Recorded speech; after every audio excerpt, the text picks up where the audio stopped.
I have a kelompok. I have a tiga. Kelompok tiga. I have a kelas. I have 7E. Kelas 7E.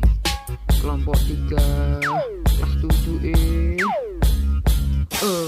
Kelompok tiga kelas 7E. Oh ya guys, sebelum videonya dimulai, aku mau minta tolong nih sama kalian. Jangan lupa untuk like, share, dan subscribe ya guys. Thank you guys, selamat menyaksikan. Halo guys, kembali lagi bersama kita kelompok 3 dari kelas 7E. Oke, jadi pada video kali ini kelompok 3 dari kelas 7E akan membahas tentang Love in Life. Love in Life sendiri adalah judul yang kita ambil untuk isi video kami pada kali ini.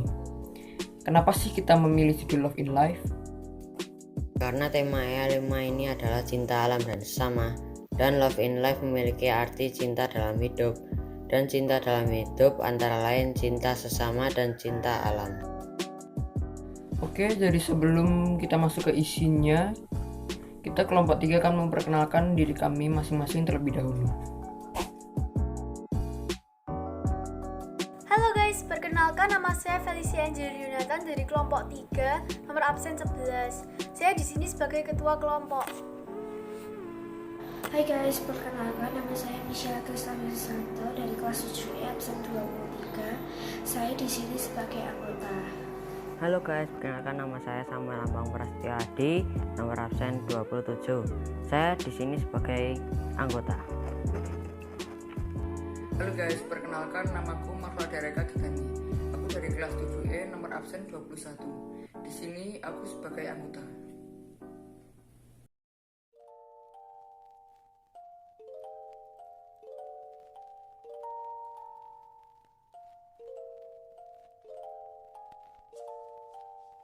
In the world, we live to love nature and others. We love nature to keep nature beautiful and healthy environment. There are many ways to protect nature. For example, throwing trash in the trash place and planting lots of plants. Throwing trash in the trash place and planting lots of plants can make the environment beautiful and healthy. Because if the environment clean, it will make us comfortable and Ekosistem adalah suatu sistem ekologi yang terbentuk oleh sistem timbal balik yang tidak terpisahkan antara makhluk hidup dengan lingkungan. Ekologi adalah ilmu yang mempelajari tentang hubungan timbal balik dengan lingkungan hidupnya. Dilansir dari Encyclopedia Britannica 2015, ada komponen-komponen yang menjadi penyebab terbentuknya ekosistem, yakni komponen biotik dan komponen abiotik. Makhluk hidup dan faktor abiotik pada suatu lingkungan merupakan satu kesatuan yang disebut ekosistem. Berikut penjelasannya. Komponen biotik. Komponen biotik adalah komponen lingkungan yang terdiri atas makhluk hidup. Komponen abiotik. Komponen abiotik ini merupakan komponen berupa makhluk mati. Sebagian besar komponen ini bervariasi dalam ruang dan waktu. Ekosistem alami di bumi terbagi menjadi dua, yakni ekosistem darat dan perairan. Selain itu, ada juga ekosistem buatan manusia. Ekosistem darat. Ekosistem darat adalah ekosistem yang ditentukan oleh suhu dan curah hujan. Ini banyak memiliki sifat iklim dan tempat berkumpulnya berbagai macam makhluk hidup. Ekosistem darat meliputi gurun, padang rumput, atau hutan hujan tropis. Ekosistem perairan. Ekosistem perairan adalah ekosistem yang lingkungannya didominasi oleh perairan. Ekosistem ini bisa dipengaruhi oleh cahaya matahari yang masuk. Ekosistem ini dibedakan menjadi dua, yakni air tawar dan air laut. Air tawar memiliki kadar garam yang sedikit dan dibedakan berdasarkan keadaan air. Air laut memiliki kadar garam yang tinggi. Ini memiliki pergerakan air yang bisa dipengaruhi oleh arah angin. 3. Ekosistem buatan. Ekosistem ini merupakan ekosistem buatan dan diciptakan manusia.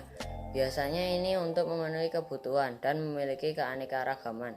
Contoh, ekosistem ini adalah hutan tanaman, waduk, atau sawah irigasi.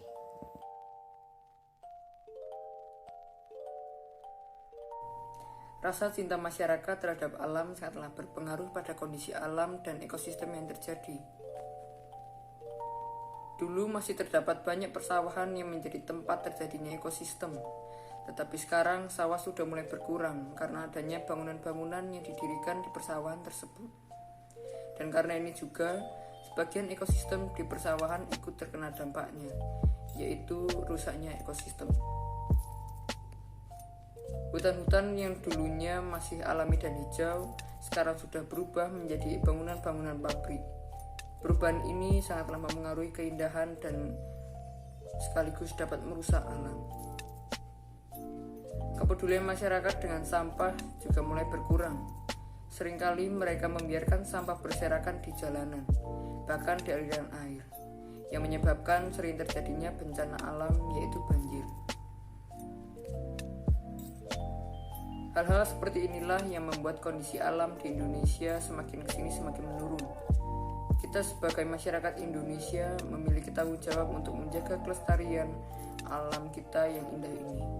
Jangan sampai kita kurang mencintai alam kita, sehingga kita tidak mempedulikan kebersihan dan keindahan alam kita.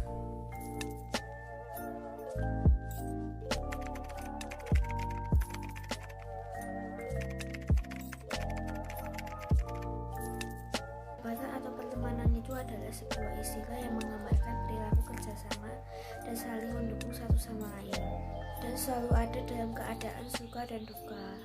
Selain itu, teman adalah seseorang yang membuat kita nyaman. Dan berikut adalah fungsi pertemanan. 1. Teman membantu kita untuk menyelesaikan masalah. 2. Teman memicu perilaku positif. 3. Teman membantu kita untuk percaya diri.